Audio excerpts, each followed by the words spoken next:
నమస్తే. ఆర్ఎస్ఎస్ శతాబ్ది ఉత్సవాల్లో భాగంగా దేశవ్యాప్తంగా హిందూ సమ్మేళనాలు నిర్వహిస్తున్నారు. సో దేశవ్యాప్తంగా చాలా సక్సెస్ఫుల్ అవుతున్నాయి. మంచి మెసేజ్ రూపకంగా వెళ్తుంది.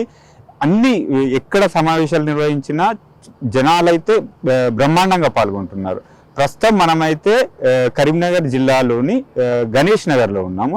సో ఇక్కడ ఇప్పటి వరకు ఒక 2-3 అవర్స్ నుండి చాలా సక్సెస్ఫుల్గా నిర్వహించిన వారిలో ముఖ్యులు రాజిరెడ్డి గారు మనతో పాటు ఉన్నారు. వారితో మాట్లాడే ప్రయత్నం చేద్దాం.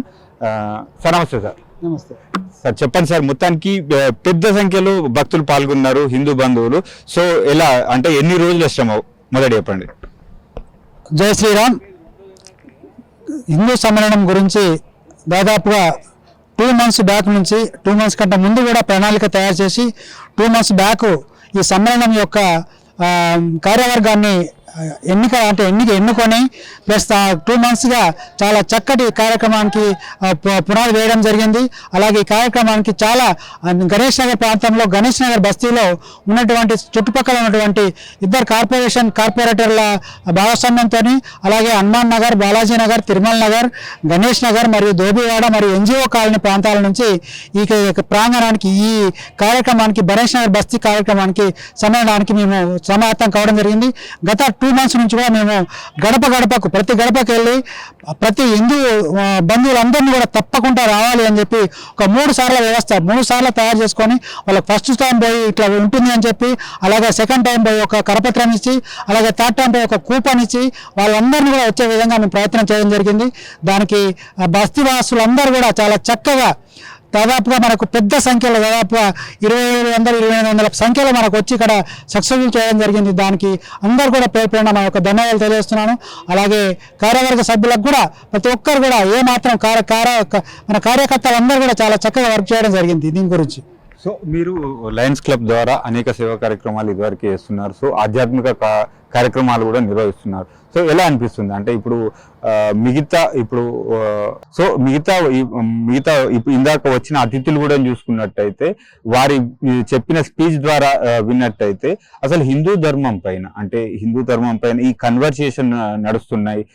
సో జిహాదీలు నడుస్తున్నాయి, లవ్ జిహాదీలు నడుస్తున్నాయి, కార్పొరేట్ జిహాదీలు నడుస్తున్నాయి. సో ఎలా అంటే హిందూ ధర్మం బలహీనంగా ఉందంటారా, మిగతా మతాలు బలంగా ఉన్నాయంటారా? మీ అభిప్రాయం చెప్పండి. ఇక్కడ హిందూ ధర్మం బలహీనంగా అని కాదు, కాకపోతే ఏంటి అంటే హిందువులో ఐక్యత కొంచెం అంటే తక్కువ ఉంది అనేది చెప్పుకోవచ్చు. దానికి ఆర్ఎస్ఎస్ గత 100 సంవత్సరాలుగా చాలా చక్కటి, ఎందుకంటే మనకు ఆర్ఎస్ఎస్ లేకపోతే అసలు ఈరోజు మనం ఇంత జాగృతం కాకపోవడం అనేది గర్వంగా చెప్పుకోవచ్చు అది. కాబట్టి ఆర్ఎస్ఎస్ 100 సంవత్సరాల్లో భాగంగా ఈ రోజు కూడా మనకి ముఖ్యంగా ఈ యొక్క కార్యక్రమం యొక్క హిందూ సమ్మేళనం యొక్క ముఖ్యం కూడా మీరు అన్నట్టుగా హిందూ ఐక్యత సాధించాలనే ఉద్దేశంతో ఇక్కడ మనం రాజకీయ నాయకుల పరంగా చూసుకున్నట్లయితే వాళ్ళు కుల మతాలను వ్యతిరేకించి ఓట్ల కొరకు ఏదో చేస్తూ ఉన్నారు.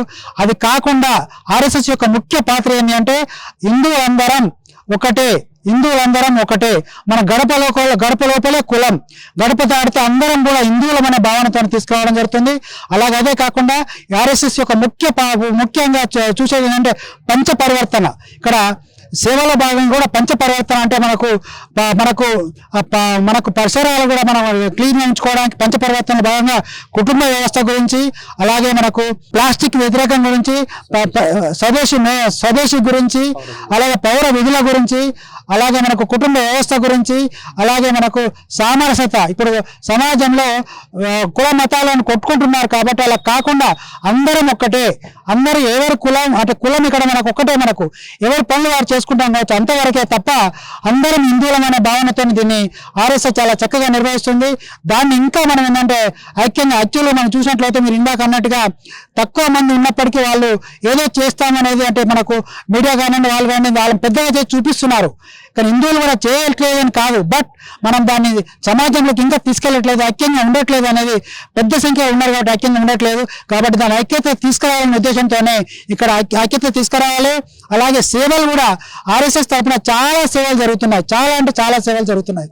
ప్లస్ మనకు విద్యాపరంగా కానివ్వండి, ఉద్యోగ పరంగా కానివ్వండి, అలాగే శిక్షణ పరంగా కానివ్వండి, అలాగే చాలా మనకు ప్లాస్టిక్ నిషేధించడం గురించి కానివ్వండి చాలా కార్యక్రమాలు జరుగుతూ ఉన్నాయి. కాబట్టి సేవల భాగం కూడా చాలా ఆర్ఎస్ఎస్ మనకు చాలా మనకు చేస్తున్నది. కాబట్టి ఈ ఇంకా మన యొక్క సమాజాన్ని మన యొక్క ఇంకా 1000 సంవత్సరాలు మన యొక్క భారతదేశాన్ని ఒక విశ్వ గురువుగా చూసుకోవాలనే ఉద్దేశంతోనే ఈ కార్యక్రమాన్ని తీసుకొని ముందుకు తీసుకుంటానని చెప్పి గర్వంగా చెప్పుకోగలుగుతున్నారు. సార్ ఒకటి చెప్పండి సార్, గడప లోపలే కులం గడప దాడితే హిందువులం అని అంటున్నారు, కానీ రాజకీయ వ్యవస్థను, రాజకీయ నాయకుల్ని, రాజకీయాలను మొత్తానికి నడిపించేది కుల వ్యవస్థని నడిపిస్తుంది, కులాలే రాజకీయాలను నడిపిస్తున్నాయి. సో దానిపైన మీ అభిప్రాయం? అది మన యొక్క దౌర్భాగ్యం అని చెప్పుకోవచ్చు. ఎందుకు అంటే ఈ రాజకీయ నాయకుల ప్రయోజనాల కొరకు కులాలను విభజించి వారి యొక్క ఓట్ల కొరకు వారి యొక్క దాని కొరకు ఏంటంటే విభజిస్తున్నారు. అలా కాకూడదు అన్న ఉద్దేశమే మన యొక్క ఆర్ఎస్ఎస్ యొక్క ఉద్దేశము.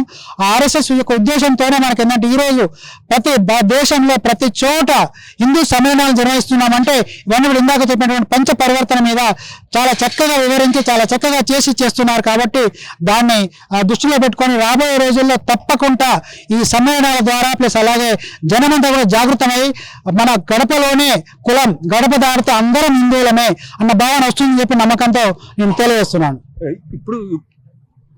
ఇప్పుడు అంటే ఈ 2-3 రోజుల నుండి చూసుకున్నట్టయితే పశ్చిమ బెంగాల్ లాంటి రాష్ట్రంలో హిందువులపైన అనేక దాడులు చూసాం. సో ఇప్పుడు అంటే హిందువులు ఏకమయ్యే అవకాశాలు ఉన్నాయా? ఇప్పుడు నెక్స్ట్ వచ్చే రిజల్ట్ ఎలా ఉండబోతుంది? అంటే అక్కడ ముఖ్యంగా అమిత్ షా గారు కావచ్చు, మోదీ గారు కావచ్చు, చాలా ప్రతిష్టాత్మకంగా తీసుకున్నారు, ఈసారి ఖచ్చితంగా భాజపా రాబోతుంది అని. తప్పకుండా అది ఎందుకు అంటే మన యొక్క ఓటర్ల యొక్క పర్సెంటేజ్ చెప్తుంది అక్కడ మనకు. ఎందుకు అంటే 95% మనకు ఓటరు చైతన్యం వచ్చి మనకి ఏంటంటే ఈ రోజు మనకు ఆ చైతన్యం రావడానికి కూడా ముఖ్యంగా మీరన్నారు ఇందాక ప్రధానమంత్రి గారు కానివ్వండి, అమిత్ షా గారు కానివ్వండి, రాజకీయ నాయకులు కానివ్వండి, బీజేపీ నుంచి అనుకోండి, అలాగే ఆర్ఎస్ఎస్ నుంచి అనుకోండి. ఆర్ఎస్ఎస్ ఏంటంటే మనకు ప్రత్యక్షంగా ప్రచారం చేయదు, ఎప్పుడైనా కూడా లోపల ప్రచారం చేసుకుంటూ అందరినీ సమాయత్తం చేసి అందరినీ ఒక జాగృతం చేసుకుంటూ ముందుకు తీసుకెళ్తున్నారు. తప్పకుండా రిజల్ట్ కూడా చాలా చక్కగా ప్లస్ మనకు యొక్క బీజేపీకి చాలా చక్కటి సీట్లు వచ్చి మన యొక్క సమాజాన్ని జాగృతం చేసే విధంగా అక్కడ జరిగేటువంటి కూడా ఇప్పటి నుంచి జరగవు అనే విధంగా కూడా మనకు చైతన్యవంతులు ప్రజలు అయినారు. కాబట్టి చక్కటి రిజల్ట్ వస్తుందని చెప్పి అలాగే ఆ వ్యవస్థ కూడా పాత వ్యవస్థ కూడా పోతుందని చెప్పి నమ్మకంతో ఉన్నాను. చెప్పండి సార్, తోటి హిందూ బంధువులకు మీరు ఏం చెప్పాలనుకుంటున్నారు? ఈ కార్యక్రమం తోటి చాలా హ్యూజ్ రెస్పాన్స్ అవుతుంది, మంచి మెసేజ్ కూడా వాళ్ళు రిసీవ్ చేసుకున్నారు, వాళ్ళు వింటున్న విధానం మనకు చెప్తుంది. సో మీరు హిందూ బంధువులకు ఏం చెప్పాలనుకుంటున్నారు? హిందూ బంధువులందరూ కూడా ఒకటే, మనం ఇందాక చెప్పినట్టుగానే గడప లోపలే మన కులం గడప దాటితే అందరం హిందువులమే. కాబట్టి మనకు ఎవరికి ఏ ప్రాబ్లం వచ్చినా కూడా అందరం నిలబడదాం, ఎవరికి ఏ అవసరం వచ్చినా కూడా అందరం నిలబడదాం, ఎవరికి ఏ సహాయం కావాలన్నా కూడా అందరం నిలబడదాం, ఎవరికి ఏం జరగాలన్నా కూడా మనం అందరం ఒకటిగా ఉన్నట్లయితే మనల్ని ఏ శక్తులు ఏం చేయలేవు. కాబట్టి మన యొక్క పరిసరాలు ప్లస్ మన యొక్క పిల్లలు ప్లస్ మన యొక్క కుటుంబ వ్యవస్థ, మన యొక్క సంస్కృత వ్యవస్థ, మన యొక్క సంస్కృతిని కూడా మనం కాపాడుకుంటూ ముందుకు తీసుకెళ్తే బాగుంటుంది అని చెప్పి ఈ సమ్మేళనం ద్వారా మనందరం కూడా నేర్చుకున్నాం. ఇందాక మనం దాదాపుగా 3 గంటలు ఒక్కరు కూడా పెన్ డ్రాప్ సైలెన్స్ లో చెప్పినటువంటి విషయాలను కూడా చాలా జాగ్రత్తగా విన్నారు. వీటిని ఇలాగే మనం ఏంటంటే మన బస్తీలో ప్లస్ అలాగే దేశవ్యాప్తంగా కూడా ఈ ప్రారంభం ఏదైతుందో ఇది ప్రారంభం మాత్రమే. ఈ ప్రారంభాన్ని ఇంకా సమాయత్తం చేసి ముందుకు తీసుకెళ్లి చాలా చక్కటి వ్యవస్థను చేసుకునే విధంగా అలాగే మనకు భారత పురాణ మనకు రామాయణాలు ఉన్నాయి, మనకు చరిత్ర ఉంది, వాటన్నిటిని కూడా మనం ఏంటంటే వాటిని గుర్తుంచుకొని వాటిని ఆ విధంగా మనం ఏంటంటే భగవద్గీత అనుకోండి, రామాయణం అనుకోండి, భాగవతం అనుకోండి, అవన్నీ కూడా మనకు వ్యవస్థలు ఎన్నో దేశాలు వాటిని ఆదర్శంగా తీసుకొని మనకు ముందుకెళ్తున్నాయి. మన దగ్గర మనం కూడా ఇంకా వాటిని ఇంకా ఎక్కువ ఆదర్శంగా తీసుకొని మనం ముందుకెళ్లాల్సిన అవసరం ఉంది. కాబట్టి దాన్ని తప్పకుండా మనం చేద్దామని చెప్పి చేసుకుందామని చెప్పి ఈ సందర్భంగా ఈ కార్యక్రమం ద్వారా ప్రజల్లో చైతన్యం వస్తుందని చెప్పి నమ్మకంతో తెలియజేస్తున్నాను. తప్పకుండా జై శ్రీరామ్ అని అలాగే మన యొక్క అన్ని కూడా ఈ వ్యవస్థ మన భారత వ్యవస్థ బాగుపడే విధంగా ప్రపంచవ్యాప్తంగా విశ్వగురు అయ్యే విధంగా తప్పకుండా మన మోడీ గారు మన వ్యవస్థ మన ఆర్ఎస్ఎస్ తప్పకుండా చేస్తుందని చెప్పి తెలియజేస్తున్నాము. జై శ్రీరామ్, జై జై శ్రీరామ్, భారత్ మాతా की జై, భారత్ మాతా की జై, సనాతన ధర్మ की జై.